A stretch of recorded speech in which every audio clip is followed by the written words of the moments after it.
21 ποίηματα του Νίκου Εγκονόπουλου. Τραμ και Ακρόπολης. Le soleil me brûle et me rend lumineux. Μες στη μονότονη βροχή, τις λάσπες, την τεφρήν ατμόσφαιρα, τα τραμ περνούνε και μέσα από την έρημη αγορά που νέκρωσε η βροχή πηγαίνουν προς τα τέρματα. Η σκέψη μου, γεμάτη συγκίνηση, τα ακολουθεί στοργικά ώσπου να φθάσουν εκεί που αρχίζουν τα χωράφια που πνίγει η βροχή, στα τέρματα.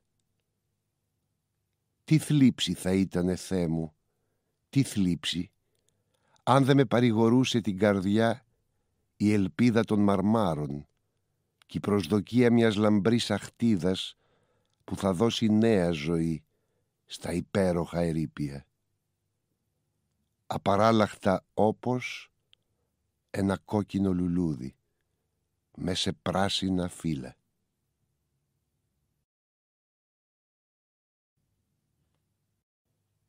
Τελ Αβίβ.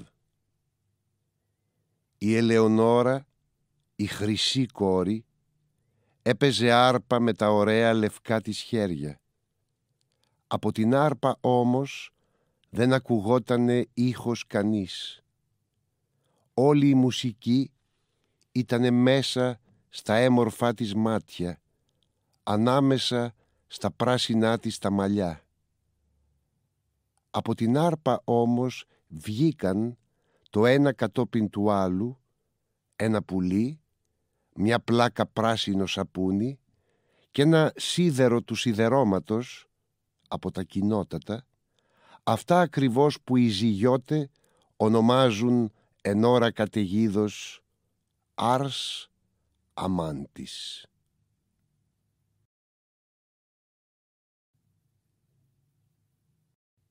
Το καράβι του δάσους.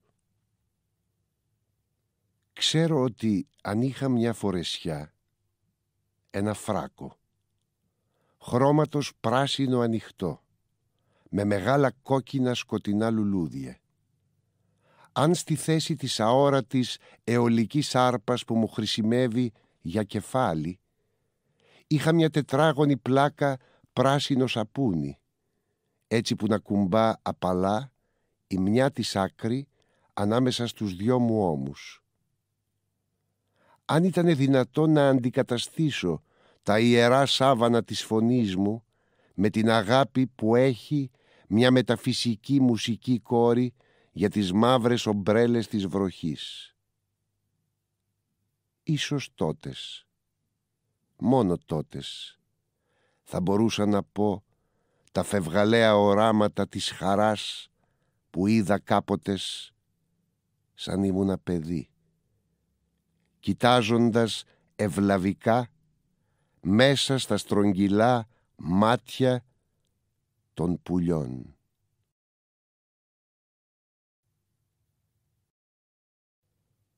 Απόσπασμα από τον Μπολιβάρ.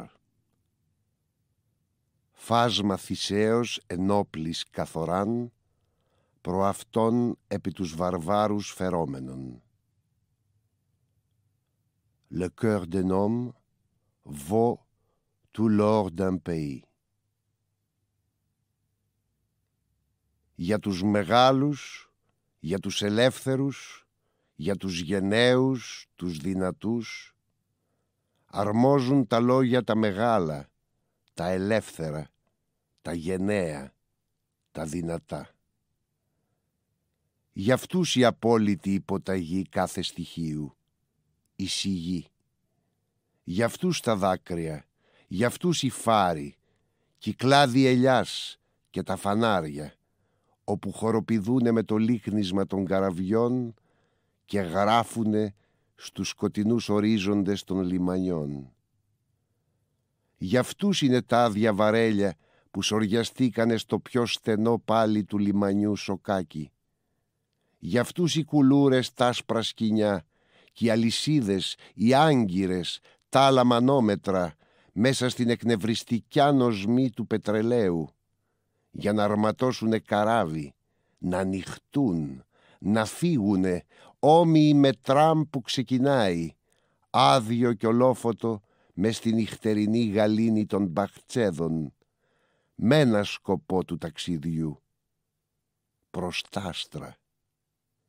Γι' αυτούς θα πω τα λόγια τα ωραία, που μου τα υπαγόρευσε η έμπνευσης, καθώς εφόλιασε μέσα στα βάθια του μυαλού μου όλο συγκίνηση για τις μορφές, τις αυστηρές και τις υπέροχες του Οδυσσέα Ανδρούτσου και του Σίμωνος Μπολιβάρ. Όμως για τώρα θα ψάλω μοναχά τον Σίμωνα, αφήνοντας τον άλλο για κατάλληλο καιρό, αφήνοντάς τον για να ανταφιερώσω, σαν έρθει η ώρα, ίσως το πιο ωραίο τραγούδι που έψαλα ποτέ, ίσως το ωραιότερο τραγούδι που ποτέ σε ψάλανε σ' όλο τον κόσμο.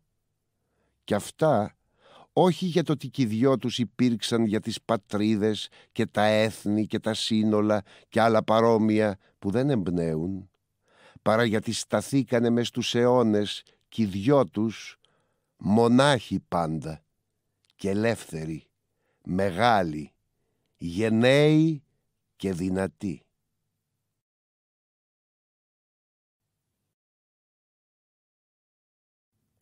Ποίημα που του λείπει η χαρά, αφιερωμένο σε γυναίκα υπέροχη, δωρήτρια πόθου και γαλήνης. Αφού το θέλεις, γυναίκα αρμονική και ωραία, έτσι καθώς ένα βράδυ του Μαγιού ετοποθέτησες απλά και ευγενικά μιαν άσπρη ζωντανή γαρδένια ανάμεσα στα νεκρά λουλούδια, μέσα στο παλιό, ιταλικό μου φαίνεται, βάζω με παραστάσεις γαλάζιες τεράτων και χειμερών. Έλα, πέσε στα χέρια μου και χάρισέ μου, αφού το θέλεις, τη θλίψη του πρασίνου βλέμματός σου, τη βαθιά πίκρα των κόκκινων χιλιών σου, τη νύχτα των μυστηρίων που είναι πλεγμένη μες στα μακριά μαλλιά σου, τη σποδό του υπέροχου σώματός σου.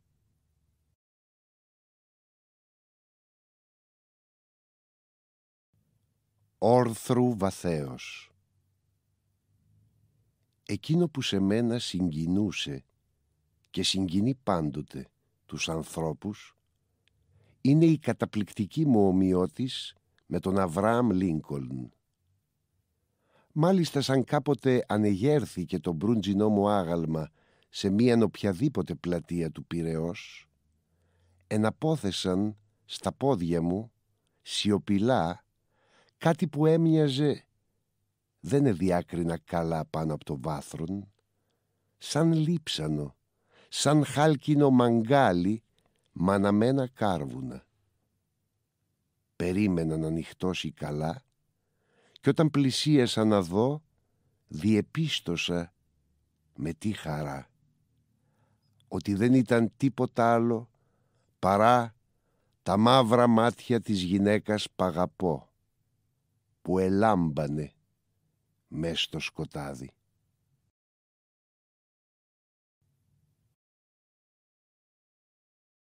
Κήπη μες στο λιοπύρι. Το λευκό σώμα αυτής της γυναικός φωτίζονταν εκ των έσωθεν με ένα φως τόσο λαμπρό, ώστε εδέησε να πάρω τη λάμπα και να την ακουμπήσω χάμω στο πάτωμα, που να μπορέσουνε οι σκιές των δύο τόσο ευγενικών μας σωμάτων να προβληθούν στον τοίχο με μια ιερατικότητα βιβλική.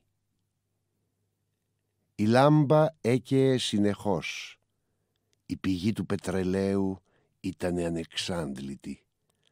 Όλη τη νύχτα, την ακόλουθη μέρα και όλη την επομένη νύχτα, χάμω στο πάτωμα, πάνω στα πλούσια στιβαγμένα χαλιά, τα ωραιότερα φρούτα, τα λαμπρότερα λουλούδια, όπου επικρατούσαν οι πικροδάφνες, άσπρες και ρόδινες.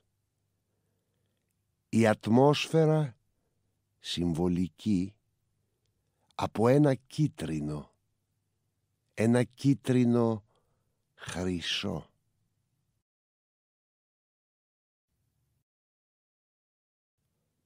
Το χέρι εις Ανδρέαν Εμπειρίκων. Ωραίο δίχτυ που έπλεξεν η κόρη τέκτον, ορθίως στέκονταν εις το παράθυρο ταναπλιού. Ωραίο δίχτυ, φιλόξενο, σαν καλός Θεός, ισχυρό σαν τάσπρα πλήκτρα της χαράς. Ωραίο δίχτυ που έβαψε με το χρώμα των ματιών της και μύρωσε με τ' άρωμα των πλούσιων μαλλιών της, η κόρη που εστέκονταν ορθή εις το παράθυρο ταναπλιού. Ωραίο δίχτυ, ωραία κόρη, ωραίο παράθυρο που φώτιζες μέσα στη νύχτα ταναπλιού. Ωραίο παράθυρο που φώναζες, ωραία κόρη που φώτιζες, ωραίο δίχτυ μέσα στο χρώμα ταναπλιού. Ωραίο δίχτυ, γύρω τρογύρω εις τον λαιμό μου, ήτανε κόρη τα ωραία μαλλιά σου, καθώς τα έπλεκες εις το παράθυρο μέσα στο φως. Ωραία νύχτα μέσα στο βλέμμα σου ήτανε κόρη, καθώς τη ζήσαμε τρελή από έρωτα, γυμνή, θεόγυμνη, τρελή από έρωτα. Μια νύχτα έρωτος μέσα στο δίχτυ του αναπλιού.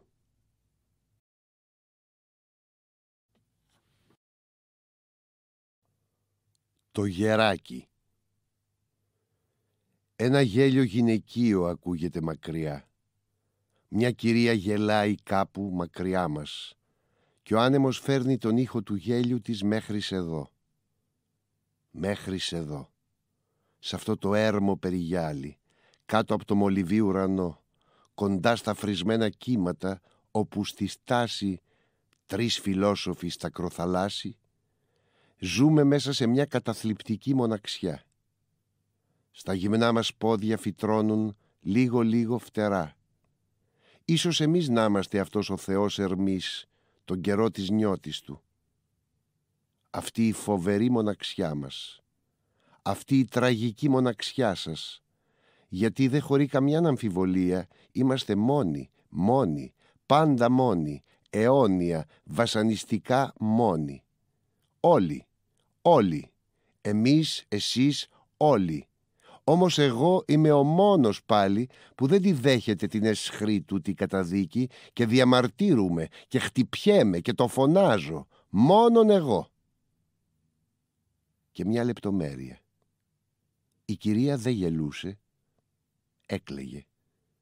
Μας είχε γελάσει ο άνεμος. Ο άνεμος παρεμόρφωσε τον ήχο. Στο μολυβί ουρανό πετούν πουλιά. Μια βάρκα παλεύει πάνω στα φρισμένα κύματα. Είναι μακριά, αλλά ολονέν πλησιάζει.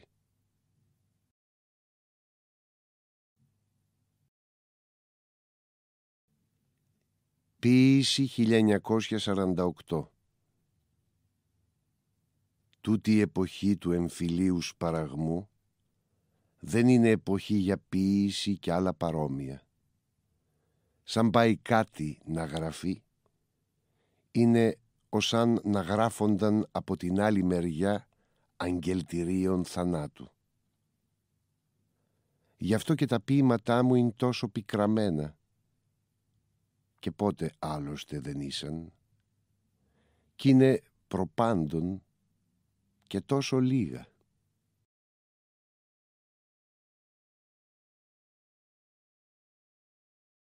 Ορφεύς ξενόφοβος. Τα δάκρυα λερώνουν τη ζωή. Εκλάψατε τόσο πολύ και τώρα τα μάτια σας εστέρεψαν, γυναίκες της Ελλάδας. Εκεί που επέσαν τα ματόκλαδά σας, φυτρώνουν κυπαρίσια. με πάντοτε στην κορυφή τους ένα πουλί.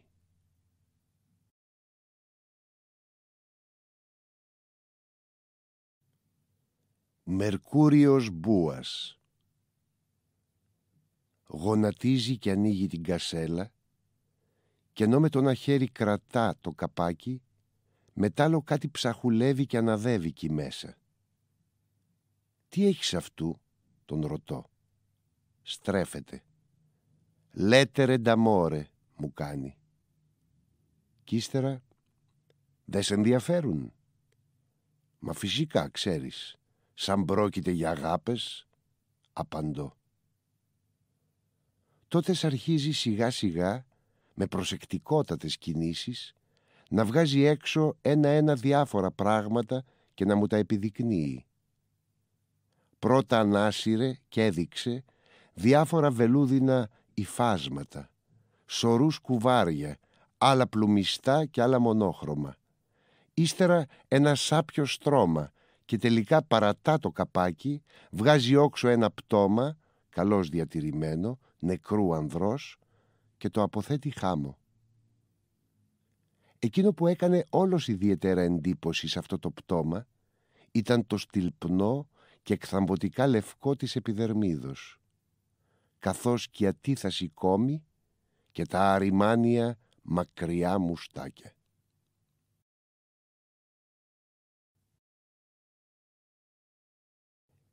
Ενοικιάζεται. Μέσα σε αυτό το δωμάτιο παρέδωσε το πνεύμα η ωραία Αθηναία κόρη, ξαπλωμένη στα μεταξωτά χειράμια. Τα ξανθά μαλλιά ξέπλεκα γύρω στην κεραίνια κεφαλή. Ενώ απ' τα ανοιχτό παράθυρο ακούγονταν οι καμπάνες της Αγίας Σωτήρας που βάραγαν εσπερινό. Ως την επομένη ξημέρωνε η εορτή του προφήτη Σαμουήλ.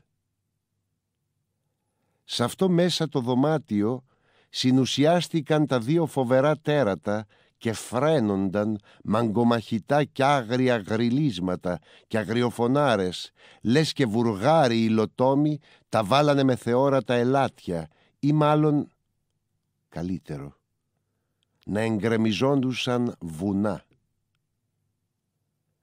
Μέσα σε αυτό το δωμάτιο η γυραιά δέσποινα πέρασε χρόνια και χρόνια ανίας. Κουνούσε ανεπαίσθητα τα τρεμάμενα χέρια, προσπαθώντας στο σκοτεινιασμένο και αθολό μυαλό να ξαναφέρει εικόνες των παλαιών της μεγαλείων, ίσα με τη μέρα που με βηματάκια αργά-αργά ξεκίνησε, την εξεκίνησαν για το γεροκομείο.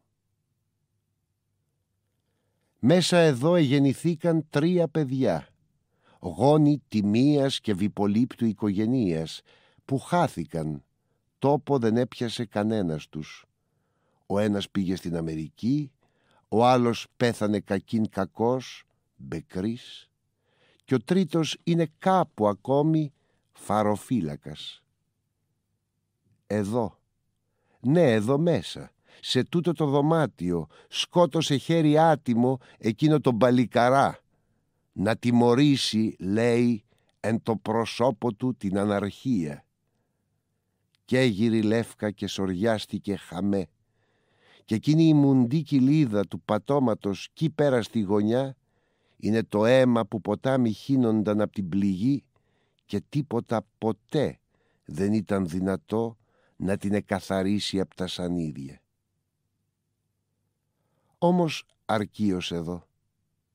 Τι πάω να κάμω? Πόσο δεν θα ήταν κοπιαστικό, ίσως κι αδύνατο, πάντως ατέλειωτο και μάταιο ακόμη κι ανιαρό, να σημειώσω τώρα με τόση λεπτομέρεια την ιστορία την ατέλειωτη αυτού του δωματίου. Άλλοτε έμπαζαν κρεβάτια, άλλοτε τάβγαζαν, άλλοτε εκεί ήταν σκρίνιο, ύστερα ντουλάπα, έπειτα κασέλα, άλλοτε στα παράθυρα είχανε βαριά παραπετάσματα, άλλοτε τα τζάμια έμεναν γυμνά με μόνο τα παντζούρια, σε εκείνη τη γωνιά μια είχανε τα εικονίσματα, άλλες φορές παντού κρέμονταν κάντρα. Να, άνθρωποι κι άνθρωποι περάσανε και φύγανε, κι άλλοι πολλοί εδώ μέσα γεννηθήκαν, κι άλλους πάλι εδώ μέσα τους βάλανε στην κάσα. Και τι δεν άκουσαν οι τύχοι αυτοί? Φωνές οδύνης και φωνές χαράς, είδανε και βαφτίσια, μουγγές απελπισιές και στεφανώματα. Θα το ξεχνούσα και πιάνω εδώ μέσα αντίχησε, παίζοντας αυρά τη Romance du Mal-Aimé.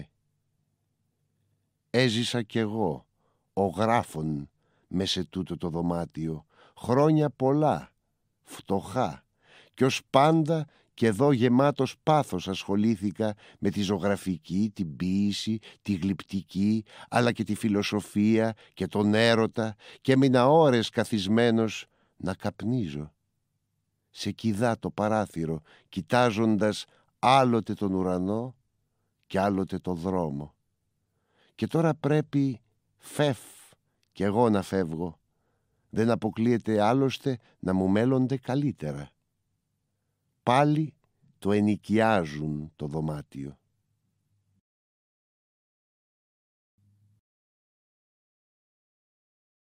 Νέα περί του θανάτου του Ισπανού ποιητού Φεντερίκο Γκαρθία Λόρκα στις 19 Αυγούστου του 1936 μέσα στο χαντάκι του Καμίνο ντε λα Φουέντε.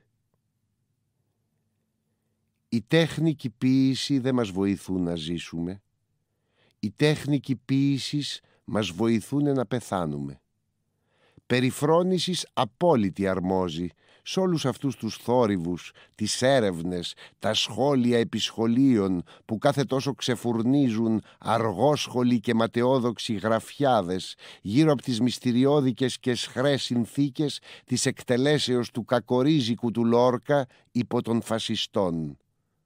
Μα επιτέλους, πια ο καθής γνωρίζει πως από καιρό τώρα και προπαντός στα χρόνια τα δικά μας τα σακάτικα ήθιστε να δολοφονούν τους ποιητάς.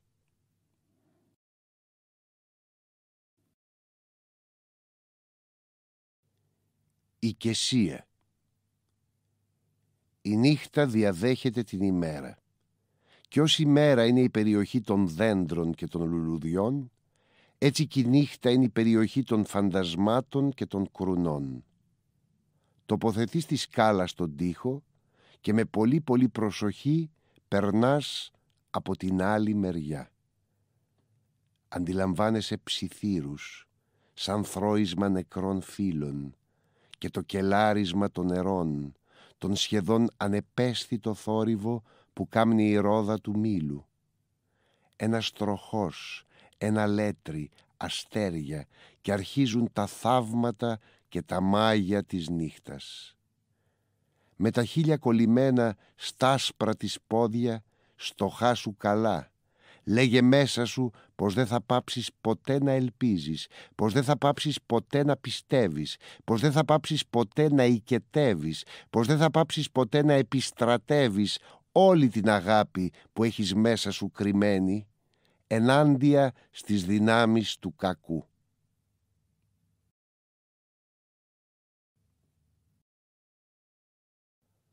Ο υπερεαλισμός της ατέρμονος ζωής. Εις Τριστάνο Τζαρά. Η σαρμανίτσα του ποιητού είναι το νεκρικό κιβούρι του και η κουδουνίστρα που βάζουνε στα βρεφικά του χέρια είναι το κυπαρίσι που θα φυτρώσει πάνω στον τάφο του. Γιατί, παρόλες τις πικρίες που τον εποτίζουνε, ο ποιητής την άρνηση του θανάτου φέρνει μαζί του και ακόμη είναι αυτός τούτος του θάνατου η άρνηση.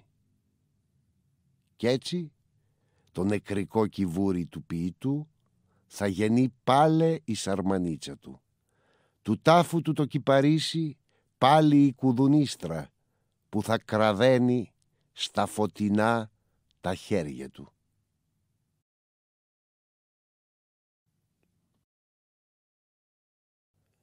Ένας κάπως ηλικιωμένος γενναίος στρατηγός, όμως νεάζων και σφριγιλός. «Vive l'armée, messieurs!» Κάθε πρωί, την ίδια πάντα πάνω κάτω ώρα, αναχωρεί ο γειτονικός στρατιλάτης που κάθεται στην ακριβώς απέναντι πολυκατοικία. Το τζιπ, για να τον περιλάβει, έχει καταφθάσει από πολύ πριν, από τα χαράματα, και ο στρατιώτης, με τα χέρια σταυρωμένα, φέρνει γύρα το αυτοκίνητό του με πλατιές δρασκελιές. Ήσαμε να καθυλωθεί ακίνητος εις στάσιν προσοχής άμα τη εμφανίσει του στρατηγού. Ο στρατηγός, μάλλον κάποιας σχετικής ηλικίας, είναι λίγο κοντούτσικος μεν το ανάστημα, αλλά κομψότατος, νευρώδης, νεάζων και πολύ γενναίος. Και αυτή η κόκκινη λωρίδα που φέρει γύρω στο πηλίκιο δεν μπορεί παρά να σημαίνει πως θα είναι κι αυτός πεσός υπέρ πατρίς. Πιστά αφοσιωμένος στο καθήκον, φαίνεται να είναι αμήλικτος στα ζητήματα τηρήσεως των διατάξεων του κανονισμού, ανελαίητος και στην ελαχίστη παράβαση των απαιτήσεων της πειθαρχίας μέσα στο στράτευμα. Φυσικά και θα έχει κρατήσει όλη του την απέραντη του επίοικια για αποκλειστική χρήση του μόνου του εαυτού. Λέω.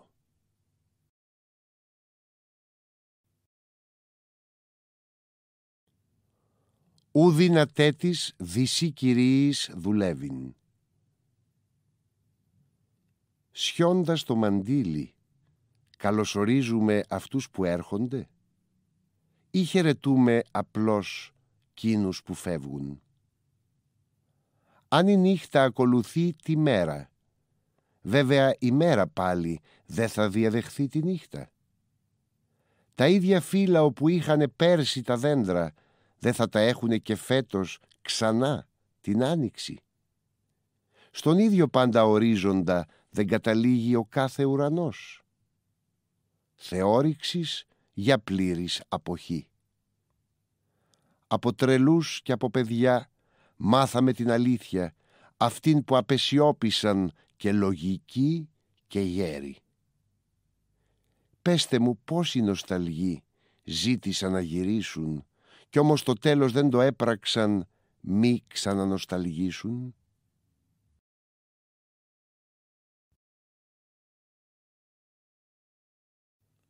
Το κουτί της Πανδώρας. Κόγκιτο έργο σουμ. Καρτέσιος. Η ιστορία. Τι αβασάνιστες πληροφορίες συνεκράτησε. Τι λανθασμένες φήμες μας μετέδωσε. Πόσα χουνέρια και τι πλεκτάνες. Α, η Κλειό. Μα βέβαιο πως εσημείωνε ό,τι κι αν άκουγε. Φαίνεται πως πολύ λίγο θα τη σκότιζε να αντιληφθεί τι ήτανε αλήθεια και τι δεν ήταν. Μια ολόκληρη ζωή σπουδής και προσοχής και έρευνας μας επιτρέπει σήμερα να αποκαλύψουμε, να πούμε πως όλα τα περί Πανδώρας και του κουτιού της είναι ανάξια λόγου παραμύθια. Ούτε η Πανδώρα ούτε οι θεοί βάλανε τίποτα μες στο κουτί κι ούτε με τ' άνοιγμα φύγαν τα δώρα που δεν υπήρχαν. Προσποιήσεις, ψευτιές, φτηνές ψευτιές, ανέντιμες υποσχέσεις και προδοσίες μας κάναν να πιστέψουμε πως κάτι έκλεινε μέσα το κουτί που είχε η Πανδώρα. Κι αν υπήρξαμε μωρόπιστοι άνθρωποι και κουτί, πρώτος εγώ.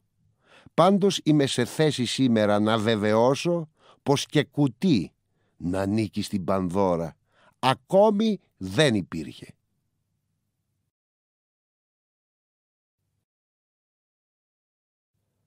Παράφασης ή η κοιλάδα με τους ροδόνες.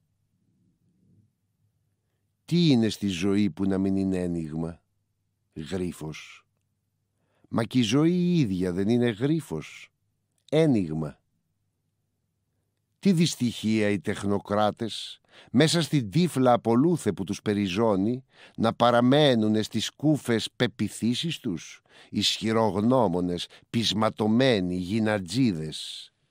Του ποιητή πια μόνη θεόθεν σωτηρία λύσης παρηγόρηση μένει η κοιλάς με τις τριανταφυλιές.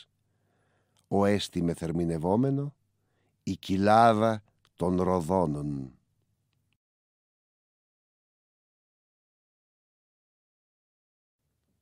Το τελευταίο ποίημα έχει τίτλο «Το νησί με τη δοξασμένη πολιτεία». Δεν περιλαμβάνεται σε κανένα βιβλίο του Νίκου Εγκονόπουλου και δημοσιεύεται για πρώτη φορά στο τεύχος 179 του περιοδικού «Η Λέξη».